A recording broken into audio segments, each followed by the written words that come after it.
I mean, it's pretty far out. It's kind of comes from visionary Aquarius, you know, experiences of nature and spiritual stuff and culture. So it's got elements of flamenco, world music, Indian ragas. I mean, getting something done musically in conjunction with the farm would be phenomenal. Like, oh, I forgot. You know what's so cool? It's a healing experience, though. Take people that are totally jaded from crazy city, worldly life. Yeah. And you get them to like ground down here. You know what I mean? And start to feel, you know, like they're part of something in a rhythm. I mean, like Steiner would say, the city rhythms are pretty unhealthy. I'm still suffering from that, staying up so late. I'm a late eater, late everything, because I did 20 years in the city, musically based. And so now it's like trying to get into nature rhythms and farm rhythms, and you know, people that are stuck in the wrong rhythms, you could synchronize them back into, you know, finding a healthy, you know, schedule. So everybody could have such different experiences. Everyone's not going to be a great dairyman. Everyone's not going to be a great crop person. You know what I mean? So you could try to gear people towards going into something they have a feeling for. All right, here we go.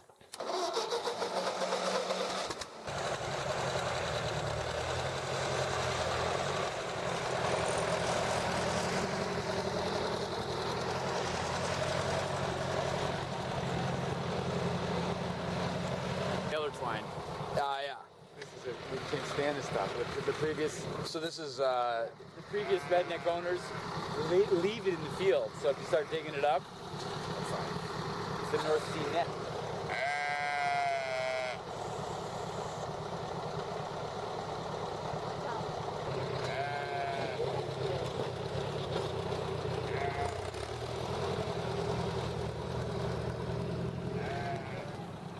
Watch it.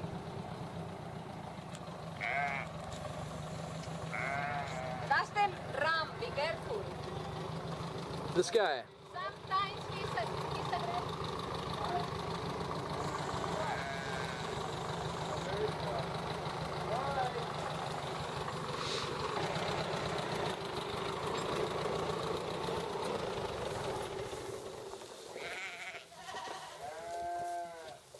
So did you give him like a hoodie? What's that? You shave their heads? No, it's funny. That's how. These are the best looking sheep, but they're French milk sheep, Lacons and Frisians, and you know they're not the most. We have a few that are really good looking that are crosses.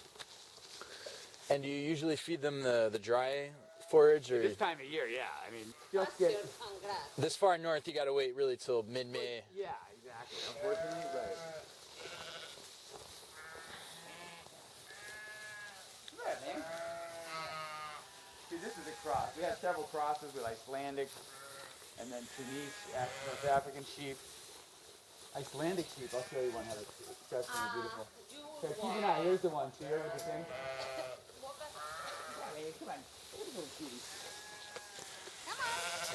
Roy? You're not so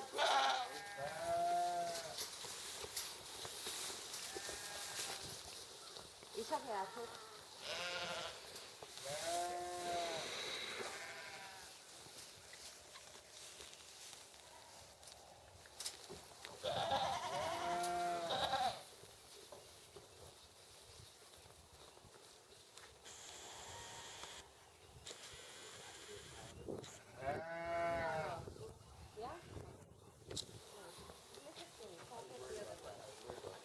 But yeah, there'd be some educational stuff, some spiritual meditative stuff, instructions in the biodynamic philosophy, you know, whatever we could, you know, a pretty good panorama. My idea, if it was really going to be a retreat, then we'd host a bunch of teachers, different things. We'd try to cover everything from the place, the food.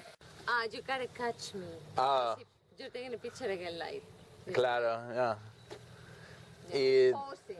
I'm not good at posing. I went to visit my sister and my mom came from Spain, so I was talking with them in Spanish, which was good, but usually English. And Dave doesn't speak English. I mean Spanish. And I'm working on it right now, so I have to come up with the right term. This bale's so big, I'm thinking I'm slipping it. Yeah. The other way from over there. This way. Go that way? Yeah. Look at it. It might be good. Grab that corner. Okay. Pardon me, sir. Look at this guy. He's so friendly. He's just such a That's it. It has to be a tough thing though. If you get them too friendly, you don't want to eat them. Oh, you have buffalo. They look like buffalo. They're not. They're Highlanders. They're Scottish Highlanders. Ah, there can be only one. The oldest known cow. You should make. I pride myself in trying to speak the heart language of all people in the sense that you can relate to people. Period.